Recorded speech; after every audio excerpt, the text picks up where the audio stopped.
Good day, my name is Angelo. This is Nation's Voice Tower, your most preferred YouTube channel. How have we been? As for we over here, we've been doing perfectly alright. I hope we all enjoying the Yuletide period as it approaches. Yes, first on the list of my update is something about Uzor Kalu, former governor of Abia State, and the one-time chief whip of the Senate House, and then the present senator representing Abia North Senatorial District. This man was indicted somehow, and the court found him guilty, sent him to jail, and all of a sudden he came out, became a senator. While he was still a senator, he was indicted, and the Nigerian constitution did not take its course to nullify his senatorial appointment or election, and they still allowed him to come back to the House of Senate for a second time. You know, that goes further to show you how nonchalant our law can be, especially when it affects the rich, the high, the mighty, and the highly placed. So I will give you details of what happened, how much he laundered. I don't want to use how much he stole, how much he laundered, and he was actually indicted together with his company and others. Okay, this case is actually in the public space. There are evidences in the necessary anti-graft agencies. And there were even, in fact, the anti-graft agency involved in this case cried out for justice, because a man who is actually working freely is supposed to be in jail after being found guilty by a court. All right. Now, the thing is, this is a fresh trial, or there are calls for a fresh trial on former governor of Abia State, Governor Uzor Kalu, and his company, and also others, involving over 7.1 billion naira. And the fact that this 7.1 billion naira was allegedly laundered, and the case involving Uzor Kalu and his company has been stalled. To this effect, the anti-graft agency involved, the Economic and Financial Crimes Commission, have risen concerns over the fact that this case and the money involved is so much that it can't be swept under the carpet. The appeal against the Federal High Court judgment that prohibited the retrial of the Senate Chief Whip of the Senate, Chief Uzor Kalu, the former governor of Abia State, struck Nigeria Limited, his company, and others over 7.1 billion naira fraud by the Economic and Financial Crimes Commission (EFCC) has been stalled since November 2022. Sources revealed and reported that Justice Idris had convicted the Abia State former governor, his company Slok Nigeria Limited, and one Ude Jones Udeogu for money laundering in charge number FHC/ABJ/CR/56/2007 between the Federal Republic of Nigeria versus Uzor Kalu and two others on December 5th, 2020. However, following the defendants' appeals against the judgment, in which they argued that since the trial judge, Justice Idris, was already elevated to the Court of Appeal, he could not be granted a fiat to conclude the case as it was done in the Stans case, the Supreme Court nullified their case and trial and conviction. In nullifying their trial and conviction, the Supreme Court held that Justice Idris no longer had jurisdiction to try the case after being elevated to the Court of Appeal.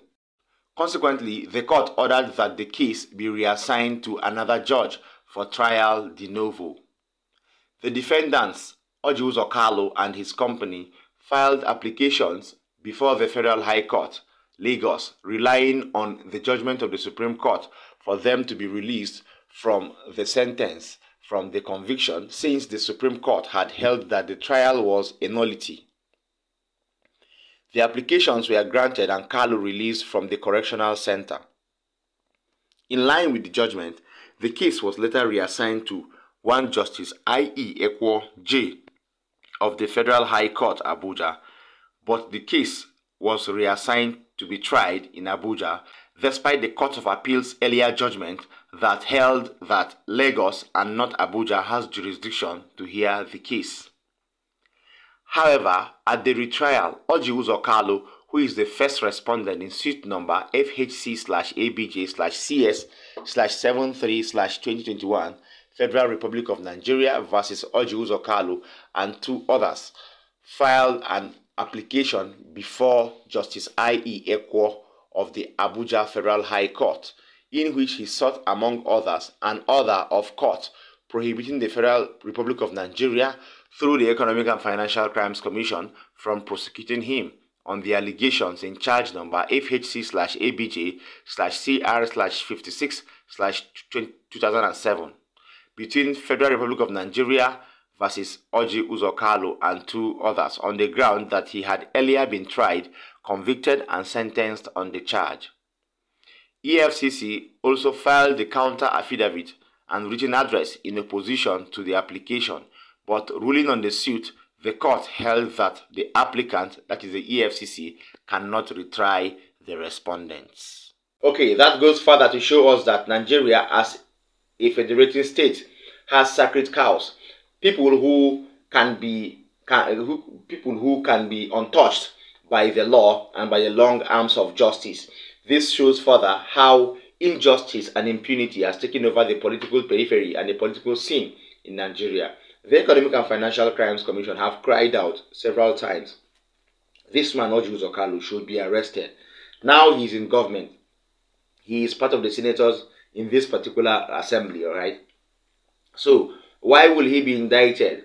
Obviously, he will never be indicted because what they prayed, or their prayer in that particular case, according to the expose you heard a few seconds ago, showed that just because the judge in charge of the case no longer has jurisdiction over that case, it has been said that he should quickly, dismiss the case because the new judge is even uninterested in the case. Why is he uninterested? Was he brought to the court to be uninterested in cases involving big and mighty people?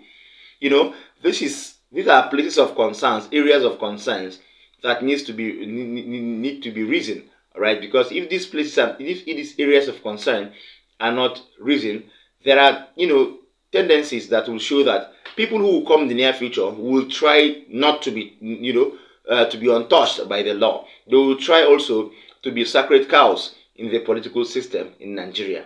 Please, the anti-graft agency EFCC have done well by raising concerns over the fact that Uzor Kalu is still working freely with a 7.1 billion naira fraud case lingering over his head in accordance with his company. Now, secondly, now Nigeria has suffered lots of economic crunches in the last few years. With this year, 2023, one of the hardest of economies we've had under the administration of Bola Ahmed Tinubu. Now, Nigeria is fast turning into a sachet economy, according to an analyst in the Arise News Studios. What he means by sachet economy is a sachet economy where virtually everything now comes in small one-time use. Only packs, popularly called sachets, according to this analyst from Arise News. He feels that people no longer go for things in bulk. They no longer buy things for a long time because of the high cost of living in Nigeria right now. Hence, the reason why he has termed Nigerian economy fast turning into a sachet economy. Please, let us stay tuned for this Arise News analyst while he brought out the bitter truth in the economy of Nigeria. We have 130 million Nigerians in poverty. We have become a sachet economy. Even luxury drinks, Chelsea Dry Gin was the first to go sachets. Hennessy VSOP is now doing sachets. So everybody, VSOP? Yes, they are doing sachets economy. Yes, everything is sachets. Every retailer now has to have affordable packs. So if you don't have that, that shows you that your 200 million population, instead of being a population of 200 million consumers with purchasing power, has now become a liability because they are not employed. There is no productivity within the economy. And so this is where you are having that challenge. So we need to grow our economy by 8 to 10% to lift these people out of poverty, for them to have purchasing power and to have spending power to be able to drive economic growth and development. So the bane of Nigeria is productivity. So that is really where we need to focus our attention. Okay. But like you said, we have just become a talk shop where we talk, and that's why I keep probing. Yeah, we can see the bane of Nigeria. We've been talking about the bane of Nigeria since 1960. But But we've not gotten it right, you know, and that brings me back to the question of the minister. This was the same finance minister that said a lot. He said the fair value of the naira is 700. So today the naira is in around 1,000. Now he's saying that we cannot afford to borrow. But this was the same government that went ahead, that collected money from the World Bank for budget support. There was a story that broke on the Wheel newspaper. I don't know why a lot of people are not talking about the story. About the government possibility of going for another ways and means of 1.7 trillion to be able to support the budget. This was the same government that went ahead that brought about a supplementary budget. That part of the budget is to be able to buy cars at a time where the economy is at an all-time low. So really, what is the finance? Okay, that's true. If you notice, people around now, all average Nigerians or the average Nigerian, always gets something in the sachet. Sachet should means sachet toothpaste, sachet, sachet salt and all that. Everybody just goes for things in the sachet. All right, and that is not really well in a country as big as Nigeria, as a country with a large economy like Nigeria. All right, hence the reason why concerns have been raised for the economy to be stabilized by any means. We have lots of products that can actually stabilize our economy. It's left for the government to impact them their power and themselves into governance, so we could understand how much more the government is helping the people, not to allow the people suffer in penury under the guise of removal of fuel subsidy. Finally, former President Goodluck Jonathan has asked Tinubu Silva of the APC not to challenge the victory of Chief Doyediri in court. Chief Doyediri won the elections, the off-cycle elections, on Saturday, 11th of November 2023. And former President Goodluck Jonathan has urged him to allow the governor work peacefully and diligently for the state. Don't appeal this election whatsoever. Don't, take it to the tribunal, because times have passed. These are late times. And according to former President Goodluck Ebele Jonathan, please, Doyediri should be allowed to work so as to allow peace to reign in the state as it has been raining for the past couple of months. Please, stay tuned for Goodluck Jonathan. An elder in the state have to plead with the younger ones, all of those who are interested, to please allow peace to reign. We don't want to go into unnecessary crisis in the state. The results have been declared, and we believe the elections were well conducted, and we believe the governor won the election. And we plead that people should accept it and work with the governor. Let all of us support him so that the state will move ahead. There should be nothing that will push the state backward. We should think about the development of the state, starting from the issue of peace and security in the state, which within this last period, 3 years plus almost 4 years, there's significant improvement. So people should calm down and allow Diri to focus on God so that he will be able to propel these states forward so that we will benefit as citizens of the state. For Your Excellency, winning election, you celebrate, but it's a burden.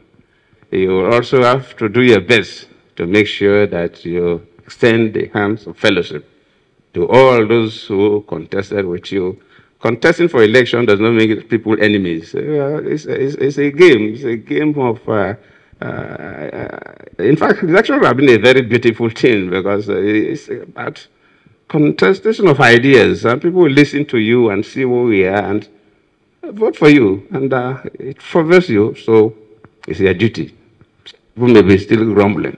It's their duty to pull them to you and say, let's move on, let's run the state together. And I know you will do that because you have done it before. We are happy that you are here, and we hope and pray that you will continue to support us the way you have supported us in our first tenure. We are so few that the few of you that we have as our leaders, we must tap from your knowledge, your wisdom, so that our state will continue to grow. Our state will continue to be in peace and in unity. That I will formally present the certificate of returns to you as I was issued by INEC this morning. Sincerely, you are the first person we are presenting this certificate to, and rightly so, because of who you are. Thank you. All right, good luck, Ebele Jonathan. Of course, he's an elder statesman in Bayelsa State, and whatever he said should be respected, all right? That is the more reason why I feel Tinubu Silva would listen to this particular call on him by Goodluck Jonathan. Well, I don't even think Tinubu Silva has the right, the moral right to, appeal this election or to challenge this election results in court, because I think somehow he has been linked to lots of crimes, especially where Joshua McIver was called out. His media assistant was seen with bullets and guns. Those things are supposed to be taken into consideration. That is supposed to even make him not to be morally, stable, or morally to have the moral right to challenge the victory of Doyediri in court. And other issues that are on ground underlying in Bayelsa State that are not, in the space to be mentioned right now by the security agencies. Maybe because of the same thing we're talking about, sacred cows, the high and mighty, being untouched by law. This part of our constitution has to be looked into. Thank you so much for staying this far. Please like our videos, share them, watch till the end. Don't forget to drop a comment for us in the comment section. Please, if you're watching me for the first time, please tap the subscribe button. I'm always asking you to do this because these are the regulations for YouTube to allow us to go viral. See you next time. Bye.